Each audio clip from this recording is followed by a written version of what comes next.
warahmatullahi wabarakatuh. Perkenalkan, nama saya Nuriansa Safi'i, mahasiswa IAIN Curug, Prodi Perbankan Syariah 2C. Saat ini saya sedang membuat video pembelajaran dengan mata kuliah fikih kontemporer. Pembahasan pertama adalah zakat dan permasalahan kontemporer. Yang pertama, siapakah yang wajib membayar pajak dari tanah hasil sewa atau tanah yang disewa atau menyewa tanah? Yang wajib membayar zakat dari hasil tanah yang disewakan tersebut adalah penyewa tanah. Yang kedua, bagaimana jika hasil zakat itu atau zakat yang dikeluarkan itu untuk membantu keluarga, membantu pembangunan masjid, memberikan kepada panitia masjid? Itu sebenarnya sama dengan berinfak, karena zakat hanya diterima oleh 8 golongan, yaitu fakir, miskin, amil zakat, mu'alaf, budak, orang yang merdeka, orang yang berhutang, dan fisabilillah. Kemudian bagaimana dengan zakat profesi? Zakat profesi itu dikeluarkan dari hasil penghasilan atau pendapatan seseorang dari profesinya. Dan zakat profesi telah diatur, yaitu sebesar 25% dari pendapatan penghasilan seseorang. Selanjutnya yaitu bagaimana membayar zakat dengan bunga bank. Membayar zakat dengan bunga itu dilarang karena bunga adalah riba, dan riba sama dengan haram. Dan pembahasan selanjutnya adalah zakat dan pajak. Yang pertama, persamaan dan perbedaan zakat dan pajak. Zakat dan pajak. Yang pertama, persamaan. Persamaannya adalah sama-sama mengikat atau wajib dilaksanakan karena telah diatur. Yang kedua, telah terdapat lembaga atau tempat pembayaran zakat dan pajak. Yang ketiga, tidak mengharap imbalan atau timbal balik dari yang kita keluarkan tersebut, baik itu zakat dan pajak. Perbedaan yang pertama, zakat hanya dikeluarkan oleh kaum muslimin, sedangkan pajak dikeluarkan oleh warga negara.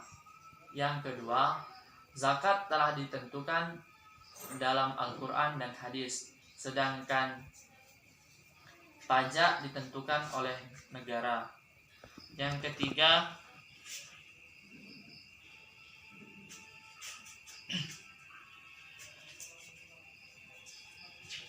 zakat didahului dengan niat, sedangkan pajak tidak didahului dengan niat.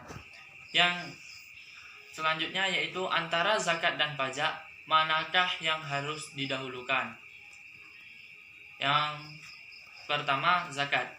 Zakat sebenarnya dua-duanya itu ada wajib dilaksanakan atau sama-sama didahulukan. Tidak ada perbedaan apakah zakat atau pajak yang didahulukan, karena kita lihat dari zakat telah diperintahkan atau dalam Al-Quran telah diperintahkan bahwa umat muslim harus membayar zakat. Dan di suatu negara telah diatur oleh pemerintah untuk membayar pajak. Dan jika kita lihat, kita membayar zakat sama dengan kita taat kepada Allah. Dan sedangkan kita membayar pajak, kita taat kepada pemerintah. Dan Allah telah berfirman di dalam Al-Quran, taatlah kepada Allah, taatlah kepada Rasul, dan taatlah kepada pemimpin. Selanjutnya itu dualisme antara zakat dan pajak. Zakat telah diatur dalam Al-Quran dan hadis, sedangkan pajak diatur oleh pemerintah di dalam undang-undang, yaitu Undang-Undang Nomor 38 Tahun 1999 dan Undang-Undang Nomor 38 Tahun 2008. Pembahasan selanjutnya yaitu jual beli saham dan permasalahannya. Yang pertama, pengertian saham. Saham adalah modal dasar sebelum terjun ke investasi jual beli saham. Dan saham adalah surat lembaga yang menunjukkan suatu kepemilikan atas perusahaan. Yang kedua, hukum jual beli saham. Hukum jual beli saham menurut para ulama secara umum halal apabila sesuai dengan kriteria Islam. Yang pertama, jual beli saham yang dikeluarkan oleh perusahaan yang telah beroperasi. Yang kedua, jual beli saham pembayaran jual beli saham secara kontan, tidak adanya praktek riba, dan jual beli saham yang dibenarkan. Yang selanjutnya yaitu zakat saham.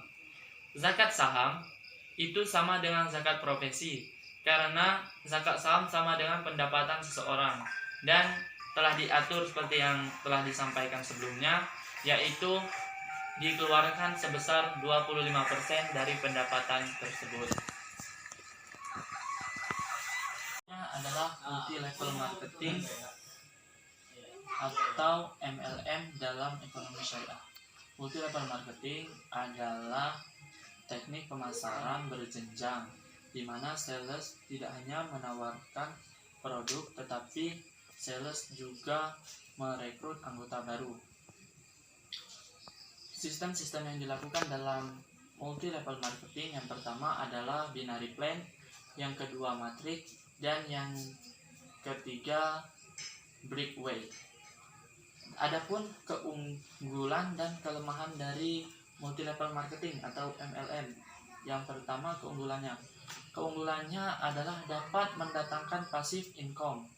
Yang kedua, memperluas relasi, dan yang ketiga, dapat melatih skill komunikasi distributor.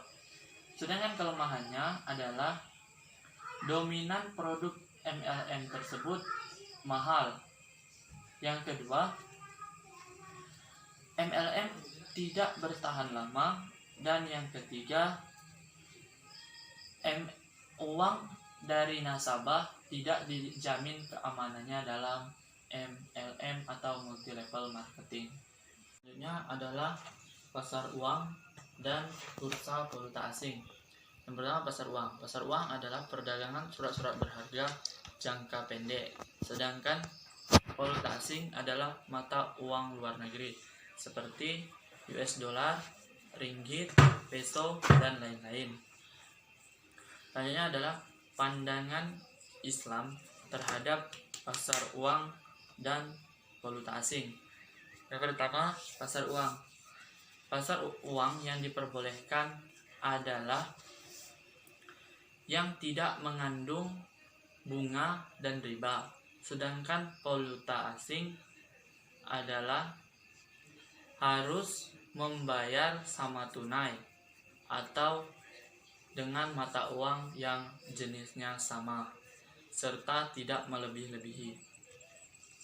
Selanjutnya, pihak-pihak yang terkait dalam pasar uang. Yang pertama, lembaga keuangan. Yang kedua, perusahaan yang besar. Yang ketiga, lembaga pemerintahan. Dan yang keempat, individu. Selanjutnya, pihak-pihak yang terkait dalam valuta asing. Yang pertama, perusahaan besar, bank umum, individu, lembaga keuangan, pemerintah, dan institusi keuangan. Selanjutnya adalah jual beli di atas kontan karena kredit. Yang pertama, jual beli dalam Islam. Jual beli menurut bahasa adalah menukarkan sesuatu dengan sesuatu untuk mendapatkan sesuatu. Sedangkan menurut istilah adalah menukarkan barang dengan uang atau barang dengan barang yang disertai dengan ijab dan qabul atau dan disertai adanya sesuai dengan rukun dan syarat. Hukum jual beli pada dasarnya adalah halal. Bisa dikatakan halal apabila mengikuti syarat atau dibenarkan.